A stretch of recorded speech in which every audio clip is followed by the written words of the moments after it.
అదే RTV app వార్తల్ని క్షణాల్లో చదివే అవకాశం ఉంటుంది. ఒక న్యూస్ పేపర్, ఒక టెలివిజన్ ఛానల్ మీ చేతుల్లో ఎప్పుడూ ఉంటాయి. మీడియా ముందుకు రావడానికి ముఖ్య ఉద్దేశం ఏమంటే, ఈరోజు చిప్పగిరి మండలం నేమకల్ పంచాయతీకి సంబంధించిన సర్పంచ్ ప్రేమ్ కుమార్ ఈరోజు నా మీద ఒక ఆరోపణ చేయడం జరిగింది.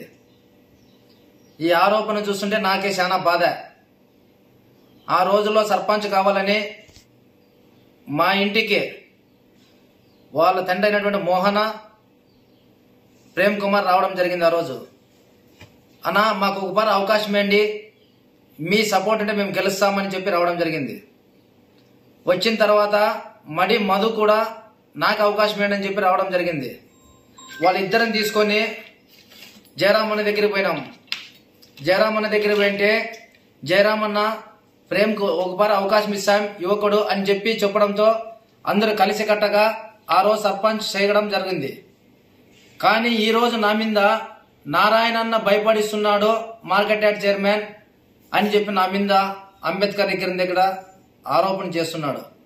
ఈ ఎంతవరకు తగిన నాకే అర్థం కాల. తిన్నింటి వాసాలు లెక్క పెట్టేవాళ్ళంటే వీళ్ళకి అనుకుంటాను. నేను వైఎస్ఆర్సీపీ మార్కెట్ యార్డ్ చైర్మన్ గా నేను ఈ రోజు ఉన్నాను. నన్ను ఎట్లయితే రెచ్చగొట్టి నన్ను పార్టీ నుండి పోవాలనే ఉద్దేశంతో ఇలాంటి ఆరోపణలను చేస్తున్నారు. నేను ఆ రోజు నుంచే చెప్పిన, వైఎస్ఆర్ పార్టీ అంటే వైఎస్ఆర్ పార్టీ అధ్యక్షుడైన జగన్మోహన్ రెడ్డి అనే జయరామన్ అన్న నాకు అమితమైన ప్రేమనే.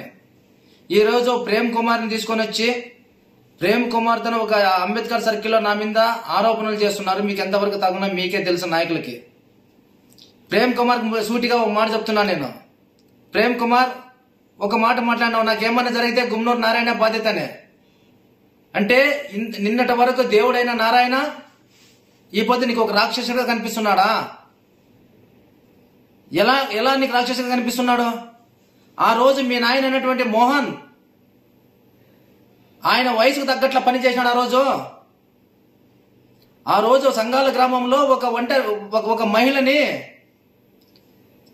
చెయ్యితో ఇప్పిస్తానని చెప్పి ఇంట్లోకి పోయి చెయ్యి పట్టుకుంటే ఆమె చెప్పుతో కొట్టిన మాట నిజం కాదా మోహన్ గారు? ప్రేమ్ కుమార్ మీ నాయన చెప్పుతో కొట్టిన మాట నిజం కాదా? ఆ రోజు మా దగ్గరకు వచ్చి కురువ క్యాష్ సంబంధించిన వ్యక్తురాలు మా నాయన మీద చెప్పుతో కొట్టినాడని చెప్పినావు. ఆ రోజు అందరూ కలిసి కూర్చొని, అన్నా గొడవలద్దన్నా ప్రశాంతంగా ఉంది మండలము, ఏమో తప్పు జరిగిండొచ్చు, ఒక పార అవకాశం అన్నా మాకి గొడవలు లేకుండా ఉండాలని జయరామన్న కోరిక అని చెప్పి నేను ఆ రోజు చెప్పి రాజీ చేసిన మాట నిజం కాదా? ఆ రోజు మాత్రం రౌడీ కాదు నారాయణ, ఆ రోజు దేవుడు అనిపించాడు నీకు. ఈ రోజు రౌడీగా కనిపిస్తున్నాడు నీకు. అదే నేమకల్ గ్రామంలో మీ నాయన పెట్టిన బంక్ లో కర్ణాటక లిక్కరు ఆంధ్ర బీర్లు దొరికినప్పుడు నాకు ఫోన్ చేసి మా నాయన దొరికినాడన్నా ఎట్లా కట్టి చెప్పానని చెప్పినప్పుడు ఆ రోజు దేవుడైన నారాయణ. ఈ రోజు ఎవరో చెప్పిన మాటని ఈ రోజు నీకి ఒక రాక్షసుగా కనిపిస్తున్నాడు నారాయణ.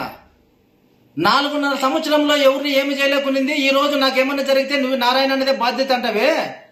4.5 సంవత్సరాలకి ఇప్పటికీ గుమ్మనూరు జయరామన్ అనే మంత్రి, గుమ్మనూరు జయరామన్ అనే ఎమ్మెల్యేగానే ఉన్నాడు. ఏ రోజు కూడా నేమకల్ గ్రామంలో ఒక రౌడీజం చేసినాడు నారాయణ. మాట చెప్పినాక మాట తప్పకూడదని రాంపూర్ గుడికి పట్టి జయరామన్తో శాంక్షన్ చేపించి ఈ రోజు రోడ్డు చేపించిన ఘనత గుమ్మనూరు నారాయణదే. ఈ రోజు నువ్వు డబ్బులకు అమ్ముడుపోయి నా మీద లేనిపోయిన ఆరోపణలు చేస్తావా? ఇలాంటి ఆరోపణలను నేమకల్ గ్రామంలో, సంగల గ్రామంలో ఎవరు నమ్మరు ప్రేమ్ కుమార్. మీ నాయన ఎవరిని చేతులు పట్టుకున్నా, ఎవరు సీర్లు లాగినా చూసుకుంటూ కూర్చునేదానికి ఎవరు ఊరికే లేరు ప్రేమ్ కుమార్.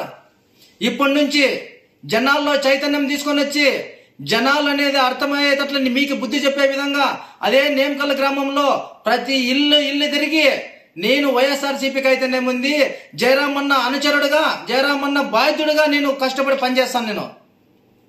అంటే ఇప్పుడు ఇన్నాళ్ళు దేవుడైన వ్యక్తి వాళ్ళ డబ్బులు ఇస్తానే నువ్వు మాట్లాడేకి ముందుకొచ్చి నా మీద లేనిపోయిన ఆరోపణలు చేస్తున్నావు. సంగాల గ్రామంలో ఉన్న అక్కలకు, అన్నులకు, నేమకల్ గ్రామంలో ఉన్న అక్కలు, అన్నులకు నేను చెప్తున్నా, ఈ రోజు ఆ రోజు నేనేమన్నా ఈ ప్రేమ్ కుమార్ వెంటేసుకుని వచ్చి నేను తప్పు చేసింటే నాకు క్షమించండి అంటే ఇలాంటి వ్యక్తిని నేను నమ్మిండేది.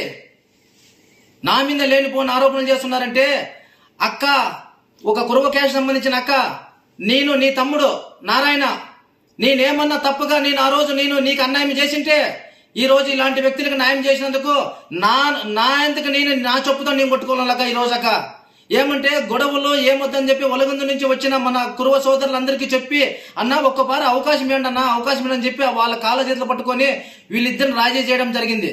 ఆ రాజీ చేసినందుకు ఈ రోజు నా మీద ఆరోపణలు వేయాల్సిందే.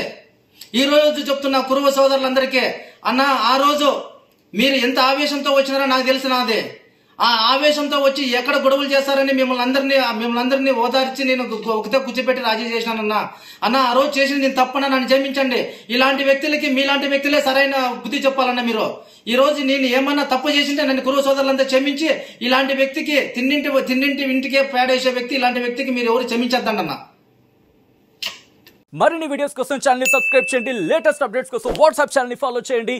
అండ్ లింక్ డిస్క్రిప్షన్ లో ఉంది.